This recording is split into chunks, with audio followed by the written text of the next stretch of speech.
안녕하세요. 김성길 목사와 함께하는 GTS 말씀 묵상 시간입니다. 오늘은 6번째 주간의 5째 날 묵상입니다. 이 5째 날 묵상의 주제는 관계 성공학입니다. 나와의 관계, 다른 사람과의 관계, 그리고 오늘은 이제 환경이나 내가 하는 일들과의 관계가 되겠습니다. 직장 생활하시는 분들은 직장 생활과의 관계가 되죠. 우리 아이들은 공부와의 관계가 되겠습니다. 공부하는 게 재미없으면 재미있는 공부로 만들어야죠. 직장 생활이 너무 재미없으면 또 즐거운 직장 생활로 만들어야 합니다. 저절로 즐거워질 수는 없어요. 즐거워질 수 있도록 만들어 가는 겁니다. 그래서 우리가 가지고 있는 이 교재의 112페이지를 보시면은 세상을 다스리는 방법 이렇게 소개가 돼 있어요. 그래서 자연 만물과 친해지기, 어려운 환경에서 승리하기, 업무 능력 키우기, 업무와 친해지는 거죠. 재밌게 일하는 방법들, 그리고 학습 방법. 우리 아이들에게는 이렇게 성경 속에 정말 훌륭한 학습 방법들이 있습니다. 그래서 요즘에는 특히 요 113페이지에 있는 이 7가지 주제로 학습 나눔, 그래서 학습 지도를 하고 있습니다.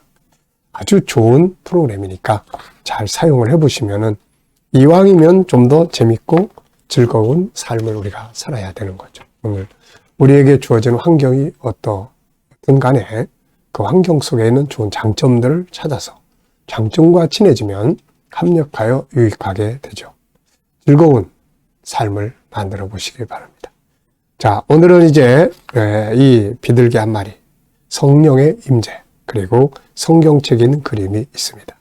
그림 정리를 먼저 해보겠습니다. 자, 이 그림의 제목을 정하고 스토리텔링, 느낌을 이야기해 보시기 바랍니다. 저는 먼저 제목을 성령과 말씀 이렇게 적어봤어요. 성령과 말씀. 자, 성령이 역사하실 때 말씀이 살아있고 말씀이 또 있어야 성령께서 일하실 수 있죠. 자, 그래서 저는 의미는 말씀은 성령의 감동으로 기록되었고 따라서 성령의 감동이 있을 때 올바르게 이해할 수 있다 이렇게 적었고요. 또 하나는 성령은 창조의 영, 생명의 영, 변화의 영이다 이렇게 적어봤습니다. 참 성령의 역사는 정말 좋은 것입니다. 하나님께서 우리에게 내가 너에게 어떤 선물을 주면 좋을까? 물론 물질적인 것도 많이 필요하죠. 그렇지만은 하나만 고른다 그러면은 평생 성령 충만한 삶을 사는 것.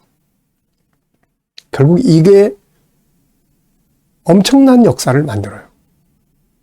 이게 결국 경제 문제도 성령의 역사가 충만해지면 해결되고 삶의 문제들도 성령의 역사가 충만하면 해결되고 그래서 우리가 돈을 구하면은 하나를 구하는 거고 성령을 구하면 모든 것을 다 구하는 것과 같은 것이 됩니다. 자, 분석입니다. 보이는 것과 보이지 않는 것. 그래서 성령의 역사 그렇게 중요하다는 걸 우리가 알고 항상 성령 충만함을 사모할 수 있어야 하겠습니다.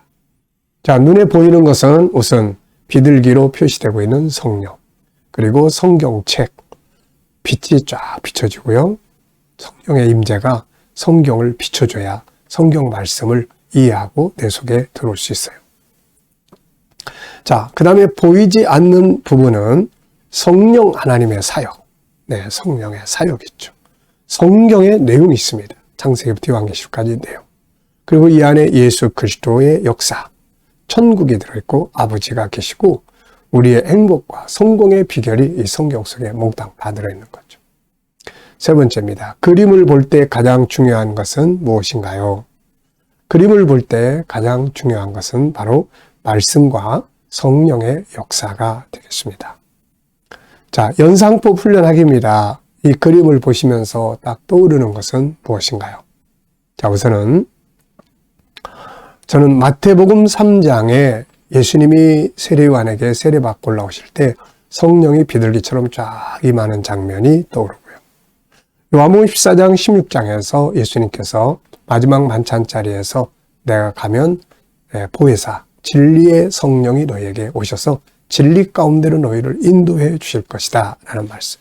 그래서 성령의 역사가 있을 때 성경도 밝히 깨달아질 수 있는 거죠. 자, 그 다음에 시편 119편 105절. 주의 말씀은 내 발의 등이요 내 길의 빛입니다. 말씀의 역할. 네 번째는 내 인생을 이끌어온 말씀들을 다시 한번 적어봤습니다. 저는 성경을 볼 때마다 항상 내 인생을 이끌어온 성경 구절들이 있어요. 창세기 12장 2절로 3절. 우리 교회 탄생, 선교적 인생. 요한복음 3장 32절. 천국운동의 시작점. 창세기 1장 27절 28절. G7 운동의 시작점. 디모데후서 3장 15절로 17절. 이 GTS 묵상의 출발점입니다. 이렇게 하나님의 말씀 하나가 이렇게 인생을 만들어 가고 있는 거죠. 이렇게. 창세기 1장 27절 28절. 이 두 구절이 우리 G7의 책을 44권이나 만들게 했습니다. 자, 그만큼 이렇게 하나님의 말씀 하나는 인생을 바꾸는 역할을 하죠. 자, 상상력 키우기입니다. 이 그림 가운데 두시고 저는 앞에는 아직 성령이 임하시지 않은 상태에서 어두운 상태에 있는 성경, 그리고 성령이 임하시고 그 다음에 쫙 이제 밝혀주니까 이 속에 구원의 역사도 볼 수 있고 천국의 역사를 볼 수 있고 우리 사람이 변화가 만들어지게 되는 이 그림을 그려볼 것 같습니다. 성경책, 성령의 임재, 변화의 역사. 자, 미래를 어떻게 살고 싶은가요? 그렇다면 지금 무엇을 해야 할까요? 오늘도 한번 또 미래에 살고 싶은 내용을 쭉 적어 보시기 바랍니다. 항상 적으면서 아버지 이렇게 살게 해주세요. 기도하면서 그렇게 살기 위해서 뭐를 해야 될 건지를 생각하고 준비하면 그렇게 가장 복된 삶을 살아갈 수가 있게 되는 거죠. 자, 오늘 본문 말씀을 또 읽어보겠습니다. 오늘이 닷새 날이니까 본문의 말씀. 해마다 우리가 성탄절에는 또 이 말씀 항상 묵상하니까 아마 조금만 노력하면 다 외울 수 있을 거예요.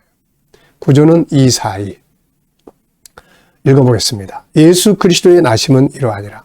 그의 어머니 마리아가 요셉과 약혼하고 동거하기 전에 성령으로 잉태된 것이 나타났더니 그의 남편 요셉은 의로운 사람이라 그를 드러내지 아니하고 가만히 끊고자 하여 이 일을 생각할 때에 주의 사자가 현몽하여 이르되 다윗의 자손 요셉아 네 아내 마리아 데려오기를 무서워하지 말라. 그에게 잉태된 자는 성령으로 된 것이라. 아들을 낳으리니 이름을 예수라 하라. 이는 그가 자기 백성을 그들의 죄에서 구원할 자이심이라 하니라. 이 모든 일이 된 것은 주께서 선자로 하신 말씀을 이루려 하심이니 이르시되 보라 처녀가 잉태하여 아들을 낳을 것이요 그의 이름은 임마누엘이라 하리라 하셨으니 이를 번역한즉 하나님이 우리와 함께 계시다 함이라. 요셉이 잠에서 깨어 일어나 주의 사자의 분부대로 행하여 그의 아내를 데려왔으나 아들을 낳기까지 동침하지 아니하더니 나음의 이름을 예수라 하니라. 아멘. 자, 오늘 감사한 일들 또 쭉 적어 보시고요. 미래에 대해서 감사할 것들 적어 보시기 바랍니다. 자, 1번입니다. 오늘 본문에서 느끼는 것은 무엇인가요? 네, 저는 4가지를 적었어요. 첫째, 성령의 잉태. 이게 중요한 말이에요. 말씀의 성취. 이것도 중요하고. 마리아의 헌신. 이 처녀에게서 아들 잉태한다 그랬는데 그 뒤에 다가올 두려움. 이게 얼마나 많은 말들이 많고 그러겠습니까? 그런데 마리아는 하나님이 마리아를 쓰시겠다고 하실 때 헌신하죠. 마치 나귀 새끼 주인이 주께서 쓰시겠다 하라 하니까 그래서요. 그러면 쓰시옵소서. 이랬던 것과 같은 거죠. 사실 이 세상에 온 우리의 모든 것, 생명, 우리의 건강, 우리의 시간, 물질, 시간 모든 거 다 주의 것 아닙니까? 주께서 쓰시겠다 하실 때 주여 알겠습니다. 사용하여 주시옵소서. 이렇게 헌신할 수 있어야 되겠죠. 마리아는 자신을 헌신한 겁니다. 자, 요셉의 의로움, 이 의로움이 요셉의 의로운 마음이 바로 하나님의 뜻이 망쳐지지 않고 잘 성취될 수 있도록 한 거죠. 네. 사람은 좀 착해야 돼요. 선하고, 다른 사람 배려하고, 무엇보다도 가장 큰 의는 하나님의 말씀 앞에 순종하는 겁니다. 자, 두 번째는 본문을 나에게 적용시켜 본다면 뭘 어떻게 활용할 수 있을까요? 오늘은 적용입니다. 적용. 그래서 나에게, 다른 사람에게, 또 내가 하는 업무나 환경에 적용해 보는 거죠. 자, 저에게 적용시켜 볼 것을 저는 3가지를 적었습니다. 첫째는 나도 예수님을 성령으로 내 안에 충만하게 잉태해야 된다. 성령 충만해서 내 안에 예수님을 더 풍성하게 모시고 살아야 된다. 생각해 봤고요. 요셉의 의로움을 배워야 한다. 본문에서 나타나는 요셉의 의로움은 2가지예요. 하나는 상대방을 배려하는 마음. 요셉의 인간적인 의로움이에요. 이것도 아주 중요합니다. 그 다음에 의로움은 천사가 와서 하나님 말씀을 쫙 이야기해 주니까 그대로 순종을 합니다. 그래서 2번째 의는 하나님의 말씀 앞에 순종하는 의로움이에요. 자, 그리고 이제 말씀 속에 답이 있으니까 항상 문제가 생기면 이때 사용할 말씀이 뭘까 하는 생각을 갖고 말씀에서 답을 찾아야 된다. 지금까지도 말씀에서 답을 찾아왔어요. 제 인생은 말씀 속에서 비전을 찾았고, 말씀 속에서 해답을 얻었고, 말씀 속에서 가야 될 삶의 방향을 찾았고, 다 말씀 속에서 이루어진 거죠. 그래서 답이 말씀 속에 있다. 다른 사람에게 적용해 본다면, 아내나 남편에게 적용한다면 어떻게 적용해 볼 수 있을까요? 자, 우선 이 하나님의 사자가 이렇게 와서 말씀을 전해줘요. 전달자의 역할이죠. 다른 사람과의 관계에서는 이렇게 전달자의 역할도 아주 중요한 것 같아요. 복음의 전달자죠. 그리고 요셉의 의로움을 역시 다른 사람에게도 적용할 수 있을 것 같습니다. 그래서 다른 사람과의 관계에 대해서 적용해 볼 수 있을 것 같아요. 좀 배려해주고. 네. 자, 그 다음에는 이제 업무나 환경에 적용해 본다면 전 4가지를 적어봤어요. 성령의 충만함으로, 성령의 감동으로 일을 하자. 그러면 일이 훨씬 더 재밌고 즐겁고 잘할 수 있죠. 예수 정신으로 일하자. 예수님 정신으로. 그리고 요셉의 의로운 마음으로 일하자. 선한 마음으로. 배려하는 마음으로. 고객들과의 관계가 있다면 고객을 배려하고, 또 내가 하는 어떤 일들이 있다면 그 일을 좀 더 생각하고, 배려하고, 배려한다면 일에 대해서 더 잘 이해하는 게 필요하겠죠. 그리고 무엇보다도 일을 잘해가지고 이걸 통해서 복음을 확산시켜 나가는데 사용될 수 있도록. 나하고 같이 일하는 파트너들이 있다면 그들이 이제 나를 통해서 복음을 받아들일 수 있는 이런 환경을 만들어가는 것도 굉장히 중요하죠. 그러려면 부지런하게 일해야 되고 창의력적으로 뛰어나게 일을 해야 돼요. 우리 아이들의 공부도 뛰어나게. 유대인들이 한참 막 핍박을 받고 그리고 살아갈 때입니다. 이때 유대인들이 살아남는 방법에 대해서 여러 가지 많이 생각하는 가운데 이걸 생각했어요. 우리가 이 세계 속에서 살아남고 우리의 정체성을 지키는 방법은 이 세계 사람들보다 뛰어나게 살아가는 모습을 보여야 된다. 그래가지고서는 자녀들에게 항상 이런 말을 하죠. 너희가 유대인의 정체성을 지키고 싶다면 다른 사람들보다 공부를 배나 더 해야 된다. 이런 말을 했다고 하죠. 참 멋진 말이에요. 그래서 처음에는 막 유대인 그런 무시하던 사람들이 그 다음에 똑똑하고 잘난 사람들이 저 사람 어느 민족이야? 그러면 유대인이야. 그게까지 나중에 바뀌어가지고 지금은 유대인들을 배우려고 하는 사람들이 많죠. 우리나라에서도 유대인들의 교육이나 이런 것들을 배워보려고 노력하는 데도 많아요. 그 중에 하나가 하브르타 같은 프로그램들. 유대인의 전통적 교육의 프로그램이죠. 우리 GT에서도 하브르타의 특징을 많이 가지고 있습니다. 그러니까 우리가 이렇게 잘하면, 성실하게 하면, 또 뛰어나게 하면 사람들이 우리의 가진 신앙, 우리의 가진 복음을 인정하고 받아들일 수가 있게 되는 거죠. 근데 우리가 모든 일에 다 자기들보다 수준이 낮고 자기들보다 더 못하고 자기들보다 더 무능력하고 그러면은 우리가 복음을 그들에게 이야기할 수가 없죠. 네.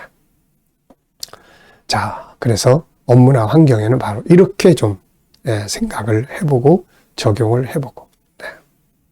자, 질문 만들기입니다. 질문을 잘 만들어야 돼요. 그래서 질문이 삶을 바꿔나가고 삶의 차이점을 만듭니다. 질문. 자, 22절 23절에서 질문 2개. 22절 23절은 이 모든 일이 된 것은 주께서 선자로 하신 말씀을 이루려 하심이니 이르시되 보라 처녀가 잉태하여 아들을 낳을 것이요 그의 이름은 임마누엘이라 하리라 하셨으니 이를 번역한즉 하나님이 우리와 함께 계시다 함이라. 아멘. 자, 이 속에서 질문을 만들려면은 왜, 무엇을, 어떻게, 만약 등을 사용을 해서 질문을 만들면 됩니다. 육하 원칙 사용하면 질문을 만들 수 있어요. 어제 저녁에도 우리 아이들하고 GTS 나누면서 질문을 만들게 하는데 어떤 애들은 잘 만들고 어떤 아이들은 아직 익숙하지 않아요. 그러면 제가 질문을 이제 만들어서 시범을 보여줍니다. 그래서 그러면은 아이들이 질문 만드는 것을 배우는 거죠. 질문 잘하는 것도 기술이에요. 그래서 제가 쓴 책 중에 하나가 G7에서 질문의 기술이라는 책을 써놨어요. 질문의 기술. 그러니까 그 질문하는 것이 기술이고 능력입니다. 자, 여러분들도 한번 질문을 만들어 보십시오. 저는 2가지 질문을 이렇게 썼어요. 첫째, 예수님의 탄생은 무엇이 이루어진 일인가? 자, 22절에 보면 답이 나와 있죠. 이건 뭐 생각을 그렇게 많이 안 해도 돼요. 이거는 확인 질문이라고 합니다. 내용을 확인하기 위해서 이 질문을 만드는 거죠. 그래서 선지자의 글을 이루기 위해서다. 그 선지자는 이사야 선지자인데 그가 쓴 내용이 바로 이 처녀 탄생의 내용이 이사야 7장 14절입니다. 두 번째는 이사야의 예언한 내용은 무엇인가? 이것도 역시 본문에 다 나와 있어요. 확인 질문입니다. 생각하게 하는 질문이 있고 확인 질문이에요. 예를 들어서 여기에 이제 생각하게 하는 질문을 만약에 한다면은 이런 질문을 할 수가 있죠. 자, 하나님은 왜 예수 그리스도를 세상에 보내셨을까? 그러면은 생각을 좀 많이 해야 됩니다. 또 이분이 나의 삶에 어떤 영향력을 미치고 있는가? 여기도 임마누엘이라고 하셨는데 하나님 우리와 함께 계시다는 거다. 그러면 내가 하나님의 임재하심을 어떻게 느낄 수 있는가? 이런 것들은 생각을 많이 하게 하는 질문이에요. 그래서 이렇게 확인 질문, 생각하게 하는 질문. 대화할 때도 이렇게 확인 질문을 좀 해보면 실수를 덜 하죠. 뭐가 상사가 이야기를 했는데 그냥 가. 나중에 일해놓고 엉뚱하게 해놨어. 왜 이렇게 했어? 했더니 제가 잘못 알아들었나 봐요. 뭐 이렇게 되면 안 되잖아요. 확인 질문. 그래서 군대 가면은 복창을 합니다. 앞에서 지휘관 이야기하면 다시 반복 복창을 해요. 그래야 실수를 덜 하거든요. 확인 질문. 자, 그래서 조금 전에 이런 말씀을 하셨는데 지금 말씀하신 내용이 제가 알아듣기로는 이렇게 알아듣는데 이게 맞나요? 이게 한 번쯤만 확인하면은 얼마든지 실수를 덜 할 수가 있게 되는 거죠. 자, 두 번째, 그래서 처녀 탄생의 예언이죠. 이것도 확인할 수 있는 질문입니다. 이렇게 다양한 질문들을 생각을 해보고 싶으면 어떻게 생각하십니까? 만약 이 임마누엘 하지 않으셨다면 어떻게 됐을까요? 이런 것들은 생각을 많이 해야 되는 질문들이에요. 아이들에게 대화를 나누면서도 야, 이렇게 저렇게 이거보다는 이게 필요한데 어떻게 생각해? 언제쯤 할 수 있을까? 그럼 아이는 생각을 하게 되겠죠. 생각을 하게 만드는 것이 올바른 교육입니다. 자, 오늘의 기도문은 EQ 기도문입니다. 금, 토, 일은 EQ 기도문이에요. 월, 화, 수는 IQ. 그 다음에 목요일은 SQ. 금, 토, 일은 EQ입니다. 자, IQ는 지적재능, EQ는 감성재능, 그 다음에 SQ는 영성재능입니다. 요 세 가지 재능이 잘 딸이 돼야 이게 온전한 한 사람이 만들어질 수가 있어요. 우리 부모님들이나 선생님들이나 아이들을 지도하는 분들은 최소한 IQ, EQ, SQ에 관한 이 책들, 우리 G7에서도 한 권씩 있으니까 한번 좀 읽어보셔야 아이들을 기를 때도, 우리 엄마들이 아이를 기를 때도 우리 아이는 IQ 쪽이 발전하고 있다. EQ 쪽이 발전하고 있다. SQ 쪽이 발전하고 있다. 이 부분이 좀 부족하다. 그럼 그 모자란 부분을 좀 보완해 줄 수 있는 교육을 하도록 하면 되는 거예요. 자, 그래서 이렇게 하면 훌륭한 사람을 만들어 갈 수가 있습니다. 자, 오늘의 과제입니다. 환경, 업무, 공부. 어떤 환경이 있느냐보다는 그 속에 있는 어떤 부분하고 친하게 지내느냐가 중요한 거예요. 모든 환경 속에는 어려운 점만 있는 게 아니라 좋은 점도 있습니다. 그래서 그 좋은 점이 뭔가 찾고 그 좋은 점하고 친하게 지내면 요셉이 애굽으로 노예로 팔려가서 성공한 것과 같은 결과를 만들어낼 수가 있습니다. 자, 오늘도 묵상하겠습니다. 눈을 감으시고 오늘 말씀 한번 쭉 기억해 보시고 오늘 할 일, 만날 사람, 해결해야 될 문제 쭉 기억하시고 주님께 물으십시오. 그리고 주님, 오늘 이 사람 만나면 내가 무슨 말 하면 좋을까요? 그리고 이 일을 할 때 어떤 자세로 하면 좋을까요? 이 문제 해결해야 되는데 아버지 어떻게 주님이라면 어떻게 하시겠습니까? 그리고 쭉 기다려보면은 어떤 영감이 떠오를 수가 있습니다. 그러면 이거 가지고 이제 사는 거예요. 삶의 현장에서도. 저는 전에 차를 딱 하고 운전대를 잡고 주님, 오늘 제가 이 사람을 만나러 가는데 가서 어떻게 하면 좋을까요? 아무 영감이 없어요. 그래서 30분 동안을 운전대 붙잡고 주님의 영감을 기다렸던 때가 있습니다. 이렇게 내 안에 그분이 살아 계셔서 일하시도록 이런 묵상 훈련을 많이 하시고 이걸 살면서 잘 활용하시면 삶이 훨씬 더 은혜로운 삶이 될 수가 있어요. 왜? 주님이 그 삶 속에서 계시기 때문에, 일하시기 때문에. 자, 기도하고 마치겠습니다. 주님 감사합니다. 오늘도 묵상으로 하루 시작합니다. 복된 날, 승리의 날 되게 하여 주옵소서. 오늘도 우리 자녀들, 친척들, 또 동료들, 믿지 않는 자들 주께 돌아와 구원받게 하시고 성도들의 직장과 또 자녀들의 직장과 사업장들 은혜 베풀어 주시고 새로운 일터를 구하는 자들에게 좋은 일터들이 예비되게 하여 주시고 주여 치료받는 모든 성도들 저희들의 마음을 담대하게 하시고 저희들에게 가장 효과적인 약들이 선택되게 하시고 모든 치유들이 더 강하게 역사하게 하여 주옵소서. 이 나라와 민족이 함께 하시고 나라의 지도자들에게 지혜 주셔서 나라를 잘 이끌어가게 하여 주시고 주여 세계 곳곳에 있는 선교사님들과 저들의 사역 가운데 함께해 주시옵소서. 오늘은 아버지 우리가 인간관계에 대해서 또 EQ, 오늘 내일 모레는 EQ에 대해서 우리가 기도합니다. 서로의 마음을 잘 이해하고 모든 관계가 아름답게 이루어지게 하여 주옵소서. 감사하며 예수님의 이름으로 기도하옵나이다. 아멘.